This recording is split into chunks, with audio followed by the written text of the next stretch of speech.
하나님 말씀 디모데 후서 2장 1절부터 19절까지 말씀입니다. 제가 가진 성경 344쪽입니다. 신약 성경 344쪽 디모데 후서 2장 1절부터 19절까지 말씀을 봉독해 드리겠습니다.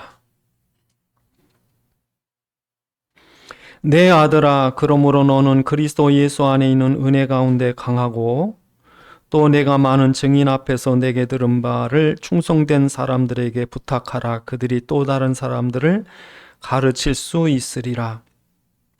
너는 그리스도 예수의 좋은 병사로 나와 함께 고난을 받으라. 병사로 복무하는 자가 자기 생활에 얽매이는 자가 하나도 없나니 이는 병사로 모집한 자를 기쁘게 하려 함이라. 경기하는 자가 법대로 경기하지 아니하면 승리의 관을 얻지 못할 것이며 수고하는 농부가 곡식을 먼저 받는 것이 마땅하니라. 내가 말하는 것을 생각해 보라. 주께서 범사에 내게 총명을 주시리라. 내가 전한 복음대로 다윗의 씨로 죽은 자 가운데서 다시 살아나신 예수 그리스도를 기억하라. 복음으로 말미암아 내가 죄인같이 매이는 데까지 고난을 받았으나 하나님의 말씀은 매이지 아니하니라. 그러므로 내가 택함 받은 자들을 위하여 모든 것을 참음은 그들도 그리스도 안에 있는 구원의 영원한 영광과 함께 받게 하려 함이라. mit보다 이 말이여, 우리가 주와 함께 죽었으면 또한 함께 살 것이요 참으면 또한 함께 왕노릇할 것이요 우리가 주를 부인하면 주도 우리를 부인할 것이라. 우리는 미쁨이 없을지라도 주는 항상 미쁘시니 자기를 부인하실 수 없으시리라. 너는 그들로 이 일을 기억하게 하여 말다툼을 하지 말라고 하나님 앞에서 엄히 명하라. 이는 유익이 하나도 없고 도리어 듣는 자들을 망하게 함이라. 너는 진리의 말씀 옳게 분별하며 부끄러울 것이 없는 일꾼으로 인정된 자로 자신을 하나님 앞에 드리기를 힘쓰라. 망령되고 헛된 말을 버리라. 그들은 경건하지 아니하며 점점 나아가나니 그들의 말은 악성 종양이 퍼져나감과 같은데 그 중에 후메네오와 빌레도가 있느니라. 진리에 관하여는 그들이 그릇되었도다. 부활이 이미 지나갔다 하므로 어떤 사람들의 믿음을 무너뜨리느니라. 그러나 하나님의 견고한 터는 섰으니 인침이 써 일렀으되 주께서 자기 백성을 아신다 하며 또 주의 이름을 부르는 자마다 불의에서 떠날지어다 하였느니라. 아멘. 기도하시겠습니다. 아버지 하나님, 이 시간도 주의 말씀이 성령의 감동으로 전달되게 하사 살아있는 주의 음성 듣게 하옵시고, 또한 우리에게 깨닫는 지각 허락하셔서 주의 말씀 안에 있는 주의 계획과 소원과 뜻을 알게 하시며 주의 말씀에 붙잡힌 바 되게 하옵소서. 우리 주 예수 그리스도의 이름으로 기도드리옵나이다. 아멘.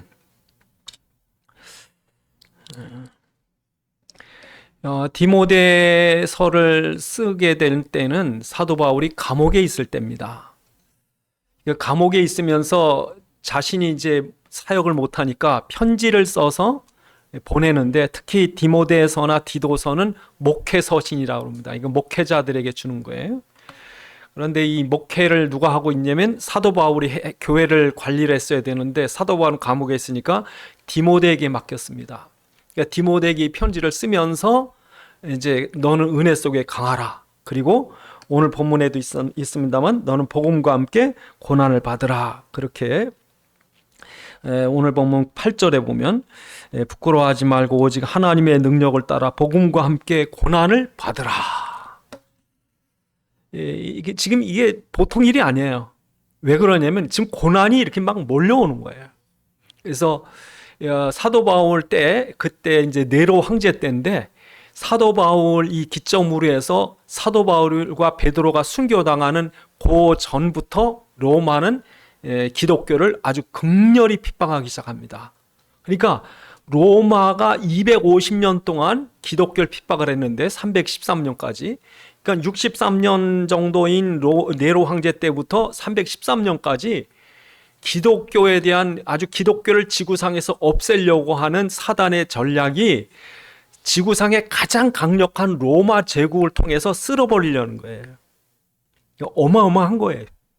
그러니까 이 엄청난 지금 고난이 닥쳐오는데, 문제는 밖으로는 로마 제국의 핍박이지만 내적으로는 지금 유대교 중에서 기독교로 이 종교를 바꾼 사람 중에 할례나 율법을 강조하는 사람들이 많았고, 갈라디아서를 보면.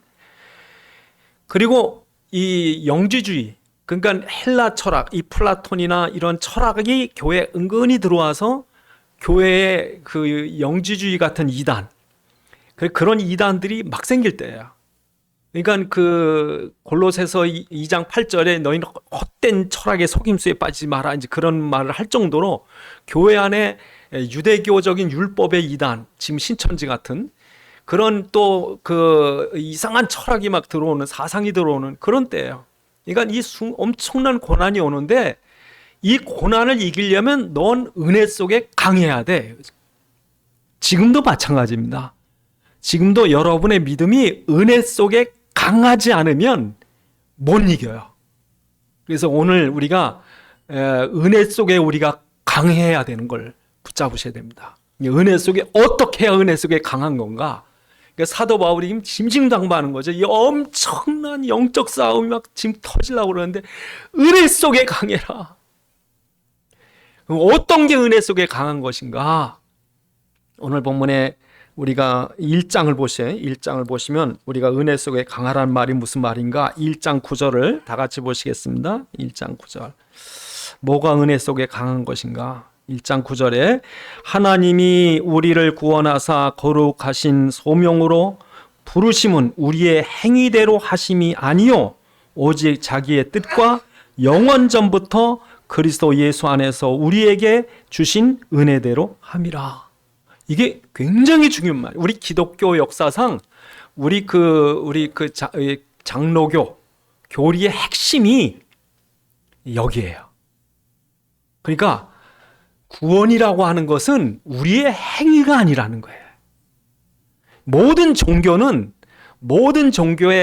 기본은 지성이면 감천이에요. 그러니까 어떤 지구상의 어떤 종교든지 그 핵심을 보면 네가 정성을 들여야 돼. 네가 열심히 하고 네가 공로사고 네가 착하게 살아야, 그래야 네 조상이 연옥에 있다 천국으로 가는 거야. 예? 그러니까 조상들도 연옥에서 구원받게 하려면 내가 교회에 충성하고 내가 선하게 살아야 되고 공적을 쌓아야 돼요. 그게 천주교 핵심 교리입니다. 근데 성경은 뭐라고 했냐면 행위가 아니라는 거예요. 그래서 뭐라고 그러냐면 창세 전에 그렇게 얘기를 합니다. 그러니까 여러분, 여러분 정말 우리 믿음이 여러분이 행위에 달렸다면 한 명도 천국 못 갑니다.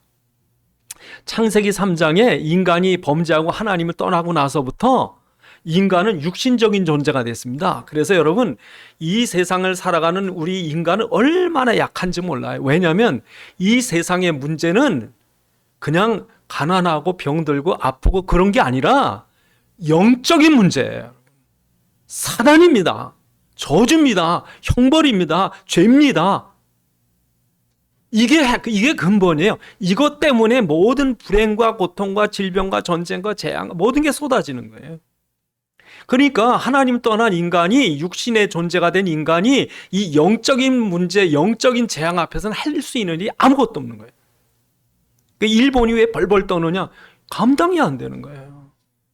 매일 지진이 일어나지, 화산 터지지, 매일 그냥 1년에 몇 번씩 태풍에 두드려 맞지. 우리나라 태풍 오는 건요, 일본의 100분의 1도 안 돼요. 아예 일본은요, 나라 전체가 지진의 길에 있어요. 태풍의 길에 있어요. 태풍만 왔다면 일본 그냥 다 쓸고 지나가는 거예요. 이 재앙을 어떻게 피할 거예요? 그러니까 일본에 가면 귀신이 800만 개래요, 800. 일본은 밥 먹을 때도 귀신한테 고맙다고. 그러니까 얼마나 여러분, 인간의 이게 얼마나 약한 존재예요. 그러니 인간은요, 구원받고 하나님 만나지 않으면 안 돼요. 그러니까 저와 여러분들이 예수 믿고 하나님 나와 함께 계신다, 이게 얼마나 큰 축복인지. 그래서 여러분, 우리 인간은 하나님과 함께 있어야 평안하고 행복해요. 그런데 만약에 교회 다니시는데 우리같이 복음적인 신앙이 아니라 율법적인 신앙이나 종교적인 신앙 갖고 있다면요, 불안정합니다. 내가 구원받았는지 안 받았는지. 이건 당장 물어보면 알아요. 당신 오늘 죽어도 천국 갈 수 있어, 없어? 당신 하나님이 지금 어디 계셔? 여러분, 이게 확신이 없어요. 하나님 내 안에 나와 함께 계신 것도 모르고, 내가 지금 죽어도 천국 가는 건 확신도 없고. 그러니까 여러분 생각해 보자고요. 어떤 아이가 집에 사는데 내가 지금 친아들인지 의붓자식인지 헷갈리는 거예요.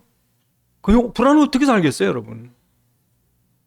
내가 이 집에 진짜 친자인지.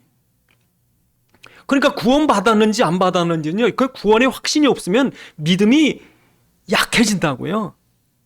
근데 오늘 본문에 뭐라고 그랬냐면 너희는 창세전부터 택했어, 이 얘기예요.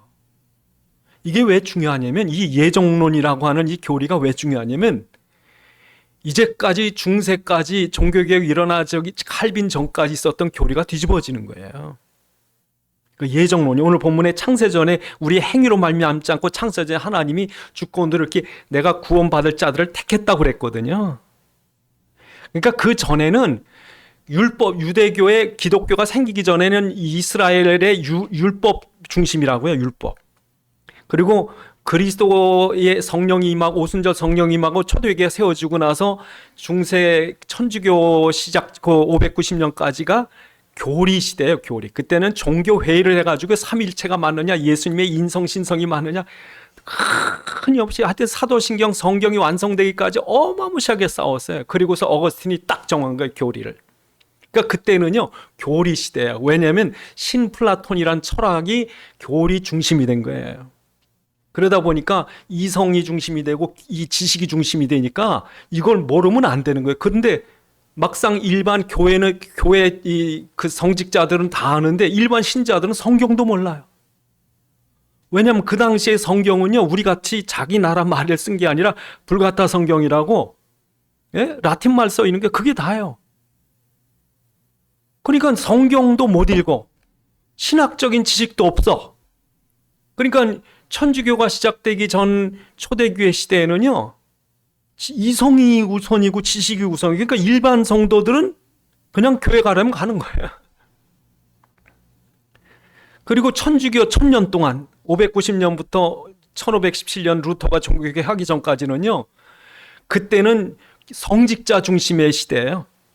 그러니까 그 당시에는 일반 성도들은 성경을 읽지도 못했고 설교를 해도 라틴 말이라 들었지도 못했고, 찬송은 여러 미소년들 모여가지고 저 성가대석에 앉아가지고 모르는 라틴 말로다가 찬송을 부르니까 가서 그냥 모르는 설교, 모르는 성경, 모르는 찬송 듣고 그냥 그 안에, 예? 스테인드 글라스라고 그냥 예수님의 그 일생을 또 베드로 뭐 이런 걸 그냥 그 교회 창문에다가 어마무시게 해놓고서 글로 햇빛이 들어오면 그 안에 들어가 있으면 구원받는 줄 알았어요. 그리고 성찬식이 우리 같은 상징석이 아니라 이 그 성령설이 아니라 우리는 성찬식 할 때 거기에 포도주와 떡에 성령이 임한다 이렇게 하고선 우리는 하는데, 천주교회는 이게 직접 예수님의 살이 되는 거예요. 언제 이 신부가 와서 기도를 하면은 이 포도주와 떡이 실제로 예수님의 살과 피가 지금도. 그러니까 천주교 1000년 흑암 시대 동안은 일반 성도들은 성직자가 없인 구원을 못 받았어요.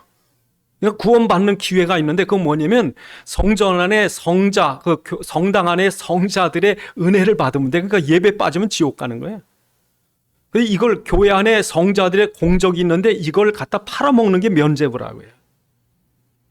그러니까 중세 시대에는 구원받는 확신이라고 하는 거는 없어요. 예배 참석 안 하면 못 가. 성찬식에 참여 안 하면 못 가. 왜? 성직자가 다 해줘야 되는데. 그런데 칼빈이요 예정론을 얘기를 한 거예요. 누구나 다 거룩하다. 하나님의 택한 백성, 농부든 성직자든, 하다못해 저 길에 있는 거지든 하나님이 택한 백성은 하나님의 자녀다. 그리고 교회에 있는 성직자만 거룩한 집뿐이 아니라 대장쟁이 망치질도 그 거룩한 예배다. 못 하나 박는 것도 예배다. 칼빈이 그랬다니까요. 그래서 너희가 구원받는지 안 받은지는 너희가 예수가 믿어지느냐, 그리고 너희가 있는 자리에서 하나님의 영광을 위해서 열심히 일하느냐, 성가대 부르는 사람이나 이 일반은 똑같다.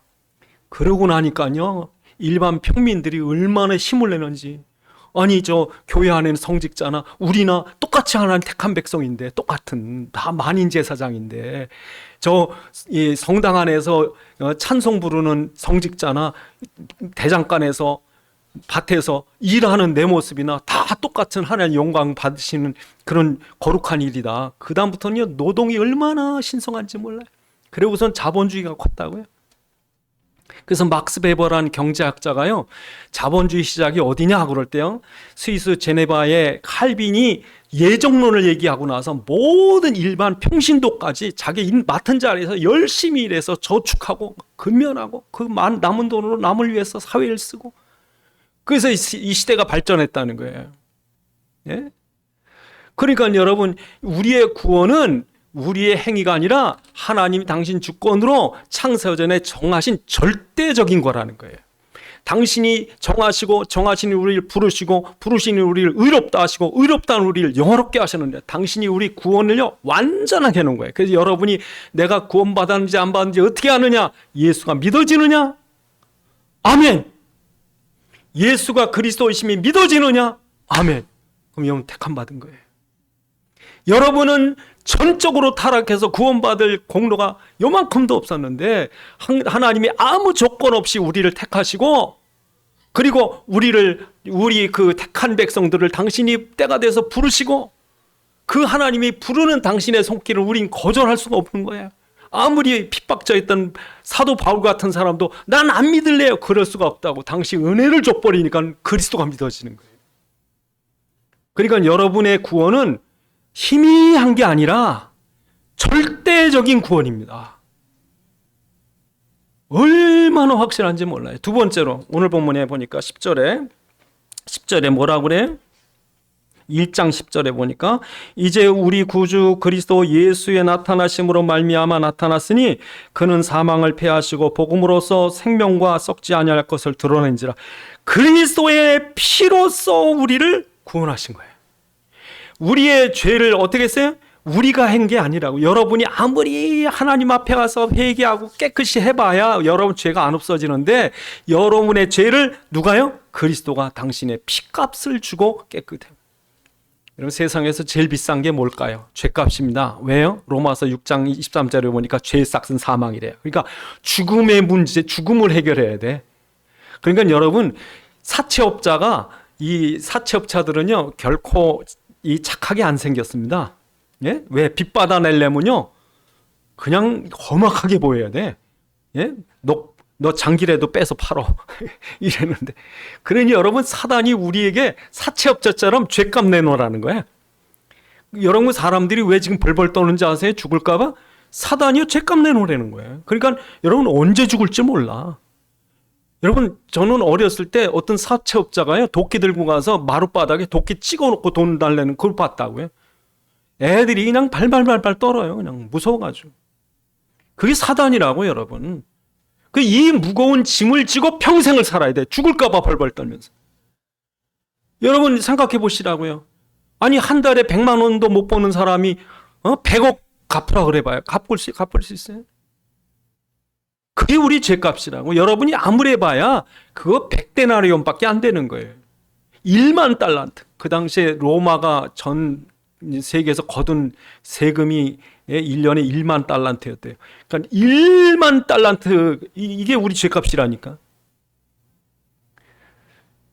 우리가 갚을 수 없을 때 이 죄값, 이 1만 달란트보다 더 비싼 게 하나님이 육신을 입고 오셔서 흘리신 보혈. 여러분이 개미를 대신해서 죽을 수 있어요? 예? 하찮은 개미를 위해서 죽을 수 있겠어요? 하다못해 여러분의 아무리 귀여운 개를 위해서 여러분이 대신 죽으려면 죽겠어요? 그런데 하나님이 낮고 천한 우리를 위해서 대신 육신을 입고 오셔서 죽으셨다. 그러니까 그 예수의 피값이라고 하는 건 우리의 죄를 갚고도 남는 거예요. 그걸로 해결한 거예요. 우리의 모든 죄를. 그래서 생각해 보세요. 여러분이 얼마나 큰 죄를 지었어요. 그거 주님의 보혈로 못 씻을 것 같아요? 그래서 주님이 우리를 위해서 흘리신 보혈의 속죄를 뭐라고 표현했냐면요, 히브리서 10장 14절에 보니까 단번에 영원히 끝냈다는 거예요. 예수님이 십자가에 못 박혀서 흘리신 피로 여러분의 모든 죄를 단번에 완전히 영원히 끝냈다. 그 말은 무슨 말이냐면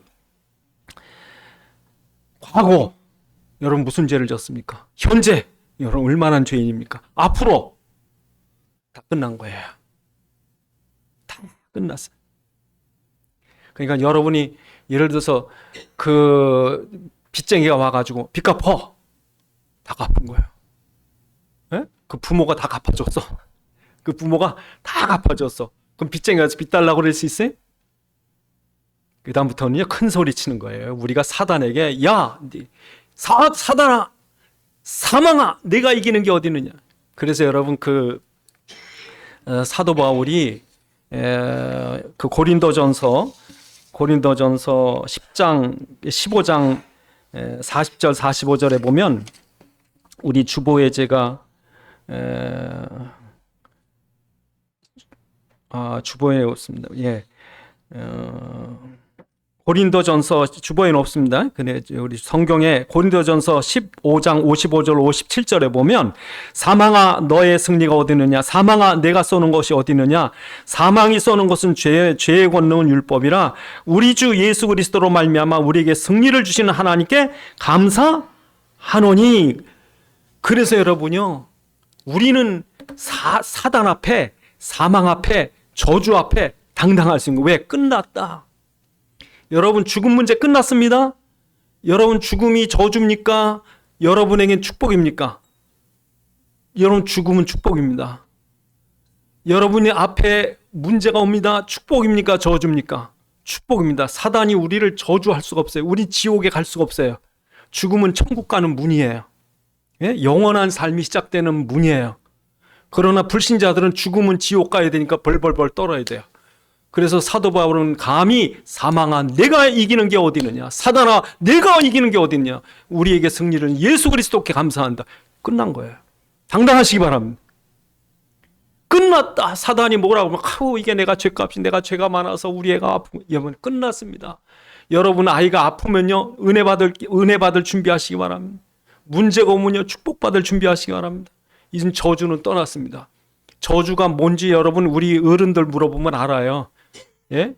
제가 어렸을 때 나이 많으신 할머니들이 모이면요 맨 자기 고생한 얘기들 하니 기가 막혀요. 말을 못 너무 슬픈 얘기예요. 6.25 때 일제시대에 막 얘기를 해보면 별 희한한 병도 있고요. 진짜 어떤 할아버지는 부인이 셋이래. 매일 싸우네 매일. 집에 엎어지고 그러다 또 중풍이 맞아 쓰러지셨대. 그냥 또 손주들 싸우고 엉망진창이에요. 저주에 그게 우리나라에 여러분 예수 믿기 전에 우리나라가 저주받은 땅이에요. 지금은요 축복입니다. 여러분 일단 굶지 않는 것이 축복이고 일단 여러분이 입고 있는 거 쓰는 게 이 세계적으로 볼 땐 최고 명품이에요. 여러분 어렸을 땐 집세기 신고 다니는 어른도 계셨다고요. 아파도 약이 없었다고. 축복이에요. 그러니까 여러분 꾸짖으세요. 사단아 사망아 저주야 넌 이제 끝났다. 십자가에서 내 모든 거 다 끝내셨다. 그래서 여러분 우리의 구원은 완전합니다. 그래야 강해지세요. 그래야. 그 다음에 여러분 오늘 본문에 뭐라고 말씀하십니까? 12절에 이 구원은 한 번으로 끝난다고요? 12절에 보니까 이로 말미암아 내가 또 고난을 받되 부끄러우지 아니하면 내가 믿는 자를 내가 알고 또한 내가 의탁한 것을 그날까지 그가 능히 지키실 줄을 확신하노니. 여러분을 구원하신 하나님은요 창세전에 계획하시고 친히 오셔서 피 흘려 갚으시고 성령을 보내서 인쳐서 넌 내 것이다 보장하시고 죽을 때까지 우리를 지키시고 천국까지 우리를 지켜주신대요. 그래서 여러분 로마서에 보면 뭐라 하냐면 내가 택한 것에는 후회함이 없다 그러세요. 하나님이 끝까지 지키신다는 거예요. 여러분 그 디모데후서 4장 18절에 보면 뭐라고 그럽니까? 4장 18절에 주께서 나를 모든 악한 일에서 건져내시고 또 그의 천국에 들어가도록 구원하시리 그에게 영광이 세세 무궁토록 천국까지 여러분 지켜주시겠대. 천국까지. 여러분 구원 받으셨어요? 예수 믿어지세요? 그렇다면 여러분의 구원은 절대적인 것이고 완전한 것이고 영원한 것이에요. 그러니까 여러분이 무슨 일 난 끝났어. 난 구원 받았어.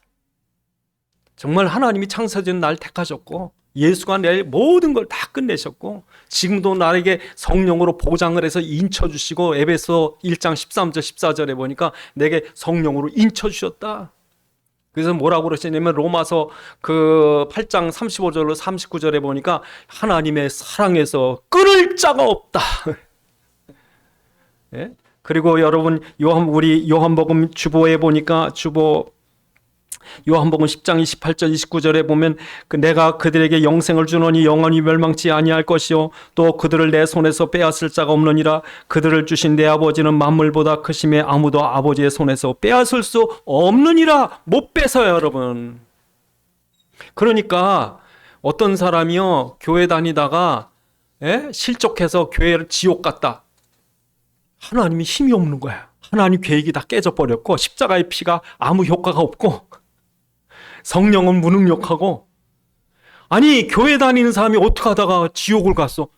말이 안 되는 거예요, 여러분. 왜? 하나님 완전하게 우리를 당신의 손으로 붙드셔서 구원하신 거예요. 근데 가끔 가다가 어떤 사람 그런 사람이 있어요. 교회 다니다 절강 갔어요. 그래서 내가 교회 다니다 절강 갔대네. 교회 다니까 아무 소용없고 절강 가니까 사랑이 충만한데 교회 가니까 얼마나 사람들이 메마른지 교회 갈 게 아니래. 그런 사람 있어요, 가끔. 그 사람들에게 한번 물어보세요. 당신이 교회 나갈 때 교회만 다녔어? 예수 믿었어? 당신이 정말 예수를 믿었다면 하나님의 사랑을 알았을 것 같아요. 당신이 정말 예수가 그리스도인지 고백하셨다면 당신이 절대로 하나님을 떠날 수 없을 텐데. 정말 예수가 믿어지세요? 아멘 그러셨어요? 그리스도로 고백하셨어요? 그렇다면 하나님의 절대 손에 여러분 붙잡힌 거예요. 못 떠나요. 여러분 죄송합니다만 여러분 지옥 가고 싶어도 못 가세요. 하나님 이렇게 붙잡고 계신 거예요. 그러니까 이 은혜 속에 강하지 않으면 사단이 우리를 자꾸 넘어뜨린다니까. 그래서 내가 구원받은 것이 확실한지 그 다음부터 어떻게 하래요? 그게 확실하다면 그 다음부터 싸워라. 어떻게 싸우랍니까? 오늘 보면 2장 3절에 보니까 뭐라고 말씀하십니까? 너는 그리스도 예수의 좋은 병사로 나와 함께 고난을 받으라. 병사로 복무하는 자는 생활에 얽매이는 자가 하나도 없나니 이는 병사를 모집한 자를 기쁘게 하려 함이라. 그러죠. 여러분 세상은 영적 전쟁터입니다. 여러분 창세기 3장에 하나님의 자손 여자의 후손과 뱀의 후손과의 전쟁터가 이 땅이에요. 그러니까 이 땅에서 싸울 때 여러분 이 사단이 여러분을 얼마나 넘어뜨리려고 그러겠어요. 그런데 오늘 본문에 뭐라 그럽니까? 너희는 하나님의 병사, 너희의 대장은 예수. 너희의 대장 예수가 앞서가시는데 그분이 사단의 머리권세를 이미 꺾으셨으니 그를 따라가기만 하면 너희는 이긴다. 따라가세요. 그러니까 여러분 전쟁터 나가면요 사방에 폭탄이 터집니다. 생각지도 않은 사고가 터지고 사건이 터지고 어려움이 터지고 그때 참호 속에 숨어서 벌벌벌 떨 게 아니라 예수님이 외치십니다. 너희는 죽지 않기로 너희는 보장되었고 너희는 승리하기로 작정돼 있으니 용감히 싸워라. 일어나라. 전진해라. 여러분 예수님 오시기 전 330년에 이 알렉산더라고 하는 대왕이 군사 불과 4만 명을 데리고 페르시아의 100만 대군을 향해 나갑니다. 여러분 100만 군대와 4만 군대 누가 이기겠어요? 그런데 항상 싸울 때마다 알렉산더가 이겼습니다. 어떻게 이겼느냐? 알렉산더 대왕이요. 내가 알렉산더라고 아예 이 투구에 하얀 깃발을 꽂았어요. 알렉산더 대왕은 전쟁 때 나갈 때마다 머리에다 하얀 깃발에서 내가 알렉산더라는 게 보여지는 거예요. 그리고 병사들보다 먼저 앞서 용감히 나가니까 병사들이 힘이 나서 4만 이긴다니까. 여러분 대장 예수예요. 우리한테 전진하라. 너희는 저 사단의 머리권세를 내가 이미 꺾었으니 나를 따라오면서 깃발만 꽂아라. 너희 가정에 그리스도의 깃발을 꽂아라. 너희 직장에 그리스도의 깃발을 꽂아라. 그러니까 여러분 오늘 이 전쟁이 우리 앞에 있어요. 용감히 싸우라는 거예요. 두 번째 뭐라 그럽니까? 달리기 잘하래요. 오늘 본문에 4절에 보니까 5절에 보니까 경계하는 자가 법대로 경계하지 아니하면 승리자 관을 승리의 관을 얻지 못할 것이요. 여러분 성경에 보니까 고린도 그 전서 9장 24절 25절에 보니까 뭐라고 되어 있습니까? 운동장에 다름질한다 다 달릴지라도 오직 상 받는 사람 한 사람인 줄 너희가 알지 못하느냐. 너희도 상을 받도록 이와 같이 다름질하라. 이기를 다투는 자마다 모든 일에 절제하나니 그들은 썩은 승리의 관을 얻고자 하되 우리는 썩지 않을 면류관을 얻으려 한다. 여러분 달리는 사람이요 달려갈 때 출발선에는 똑같이 섰지만 결승선에는 한 명이 1등상을 받아요. 열심히 뛰시래요. 골인 지점으로 뛰래요. 응? 근데 여러분 오늘 본문에 재밌는 말이 뭐냐면 법대로예요. 법대로. 경기할 때 자기 트랙이 있다니까. 트랙이. 그 트랙을 따라. 근데 욕심 많은 사람 보니까 달리기 할 때 욕심 많은 사람 보니까 이기려고 앞사람 뒤를 잡고 당기더라고. 예? 앞사람 뒤에 팬티를 잡고 당기니까 못 뛰어. 그리고 앞사람 가는 걸 갖다가 딴질 걸어 넘어뜨려. 그리고 더 악질적인 사람은 아예 트랙 벗어나서 가로질러 버려 운동장을. 상 받겠어요? 못 받겠어요? 세상 사람들은 지들이 머리가 좋은 줄 알아. 남 잘하는 확 엎어뜨리고 밟고 속이고 욕심 때문에 상 못 받아요. 여러분 우리는요 우리의 법은 뭐예요? 그리스도가 다 보고 계신다. 그리스도가 다 알고 계신다. 그러니까 그리스도 때문에 뭐 해야 돼요? 참으라. 그래서 오늘 본문에 뭐라고 그러냐면 본문에서 우리에게 그렇게 말씀하십니다. 10절에 보니까 그러므로 내 택함 받은 자들을 위하여 모든 걸 참으면 그리스도를 그 예수 안에 있는 구원과 영원한 영광을 받게 하려 함이라. 참아라. 참아라. 11절에 주와 함께 죽어라. 11절에 12절에 참으면 주와 함께 왕노를 탈 것이요. 잘 달려가셔야 돼. 열심히 뛰셔야 돼. 예? 교회 다니는 사람 다 똑같이 교회 다니는 게 아니라 첫 번째는 대장 예수 따라가는 거고 두 번째는 여러분 경쟁하는 거예요. 뛰다가요 힘드니까 쉬고 싶은 거예요. 뒤돌아보지 마세요. 주저앉지 마세요. 끝까지 뛰세요. 끝까지. 뛰어가면 면류관이 있다. 그래서 여러분 두 번째는 달리기 잘 하셔야 되고 세 번째 뭐예요? 농부. 이건 자기 혼자와 싸움이에요. 그래서 여러분 오늘 본문에 2장 6절에 뭐라고 그래요? 수고하는 농부가 곡식을 먼저 받는 것이 마땅하니라. 여러분 농부들 보면요 여러분 농부들은 참 제가 볼 땐 마음이 다 착하셔요. 왜 농부들이 마음이 착하냐면요 아주 성실해 열심히. 그러니까 봄에 이렇게 벌써 농사철이 시작되면요 가을에 추울 때까지 쉴 틈이 없는 거예요. 예? 반 매야죠. 반이랑 해야죠. 씨 뿌려야죠. 야좀 물 대야지, 관리해야지, 피 뽑아야지. 예? 비 오면 비 오는 대로 뛰어가서 또 물고랑 내야지. 예? 또 가다 잡초 뽑아줘야지. 또 벌레 잡아야지. 뭐 해야지. 열심히 하면 허리도 그냥 하루에 몇 번 못 피고 계속. 예? 그래서 여러분 이 논이나 밭이나 이렇게 보면 그 집 주인이 보여요. 왜? 벌써 밭이 기름지고 반질반질하면 그 주인이 부지런한 거고 야 그냥 아무렇게나 잡수. 그러니까 여러분 생명의 말씀인 그리스도의 복음을 뿌려놓고 그걸 받은 그 사람들의 마음의 밭에 이게 어떻게 자라나 기도하고 쫓아가서 그리스도 정말 믿어 얘기해주고 기도해주고 그 밭을 갈고 잘 가꾸셔야 돼요. 여러분 열심히 가서 그래서 나중에 뿌린 대로 걷는 것이고 수고한 대로 우리가 얻는 거죠. 문제는 우리가 부활이 있다. 오늘 본문에 지혜를 여러분 총명이 뭐냐 오늘 본문에 보니까 뭐라고 말씀하세요?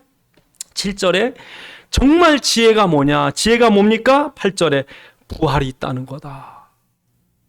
여러분의 육신의 삶이 그냥 지나가는 것이 아니라 부활이 있다.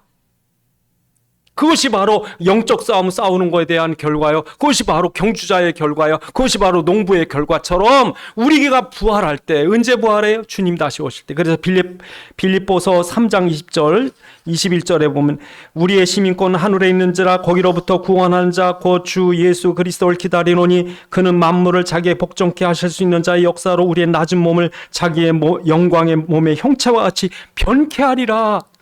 여러분, 주님께서 오시는 날 우리의 낮은 육체를 당신의 영광의 부활의 몸처럼 부활할 것이다. 이걸 깨닫는 사람이 지혜예요. 세상 사람들은요, 남들 손해 볼 때 자긴 10원 한 장 안 쓴 거, 그게 아주 머리 좋은 줄 알아.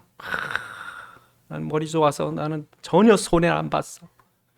남들은 뼈 빠지게 이러는데 나는 편한 자리에 앉아서 나는 머리가 좋아. 머리 나쁜 거예요. 여러분, 이 다음에 천국 가서 뭘 얻으시려고 그래? 여러분, 남이 일할 때요, 남보다 더 열심히 하세요. 왜? 상 있다고. 농부에게요, 수고한 대로 얻는 거예요. 열심히 달린 대로 면류관을 얻는 거예요. 천국 갔는데 이게 없다고요. 이게 하늘나라 가는데 부끄러운 구원을 받는 거예요. 넌 뭐 했어? 내가 너한테 지혜 주고 힘 주고 자리 주고 돈 주고 다 줬는데 뭐 했었어? 뭐 했었어? 난 머리 좋아서 이걸 하나도 남의 해서 안 썼는데요. 돌대가리야. 하나님 보시되 이 돌대가리. 총명을 깨달아. 오늘 본문에, 응? 오늘 본문의 7절에 여러분, 총명을 깨달아라. 뭐가 총명해? 부활이 있다. 주님과 함께 왕노릇할 것이고. 이게 머리가 좋으면요, 사람이 머리가 좋으면 사람 많은 사람들을 얻어요. 머리가 나쁘면 자기 외톨이가 돼. 혼자. 자기 혼자. 나는 대단해. 혼자. 그래서 여러분, 남편도 자기 하기 나름이고 아내도 자기 하기 나름이에요. 자기가 왕 되려면 부인을 왕비처럼 대접을 해야 되는데 매일 부인 보고 돌대가리라고. 또 부인은 남편을 그냥 왕으로 대접하면 좋은데 꼭 부인을 남편을 머슴처럼. 예? 그러니까 이 땅에 살면서 여러분, 우리가 잘 뿌리셔야 돼요. 잘 하셔야 돼요. 예. 그래서 여러분, 오늘 본문에 뭐라고 말씀하십니까? 주와 함께 죽었으면 주와 함께 살 것이요. 11절에 주와 함께 참으면 또 왕노릇 할 것이요. 여러분, 고린도전서 15장 40절 41절에 보니까 부활한 뒤의 영광이 다 다르다. 해 영광이 다르고 별의 영광이 다르고 달의 영광이 다르고 별의 영광이 다른데 별과 별의 영광이 다르다. 천국 가서 영원히. 예? 그래서 여러분, 우리에게요, 은혜 속에 강하고 복음을 위해 고난을 받은 자에게 내가 인상을 주겠다. 예, 여러분, 이 땅에 어떤 사람은 불구로 태어났어요. 불구로 태어났는데도 주님께 충성을 했어요. 천국 가면 불구가 있어요? 이 땅에 머리로 나쁘게 태어나서 고생을 했어요. 천국에 머리 나쁜 게 있어요? 남들보다 조건이 안 좋은데도 충성한 자의 영광이 더 클 것이고, 남들보다 조건이 너무 좋은데 충성 안 한 사람은 부끄러움이 더 클 것이고. 그러니까 여러분, 이게 지혜라는 거예요. 이게. 그래서 너희는 그리스도 예수 안에 있는 은혜 속에 강해라. 절대 구원, 완전한 구원, 영원한 구원. 여러분, 힘이 있습니다. 안 망합니다.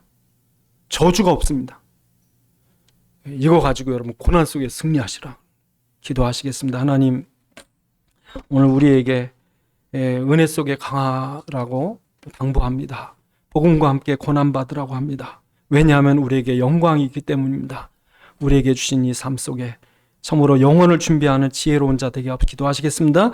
아버지 하나님, 감사합니다. 우리에게 이토록 놀라운 그리스도의 은혜 속에 있습니다. 구원 속에 있습니다. 참으로 우리의 영혼이 이제는 완전한 하나님의 구원을 받았고, 우리의 육신의 삶에 또 하나님 완전한 보장을 받았습니다. 참으로 우리가 감당할 수 없는 많은 어려움과 문제 있을 때마다 주의 말씀이 기억나게 하시고 다시금 힘을 얻을 수 있는 능력 주셔서 잘 감당할 수 있게 하셔서 참으로 모든 우리 영적 싸움, 육신의 삶이 부활을 예비하는 복된 삶 되게 하옵소서. 아버지 하나님, 감사합니다. 참으로 이 영적인 전쟁터인 세상 속에 그리스도로 힘있게 하셔서 승리하는 삶 되게 하옵소서. 우리 주 예수 그리스도의 이름으로 기도드리옵나이다. 아멘.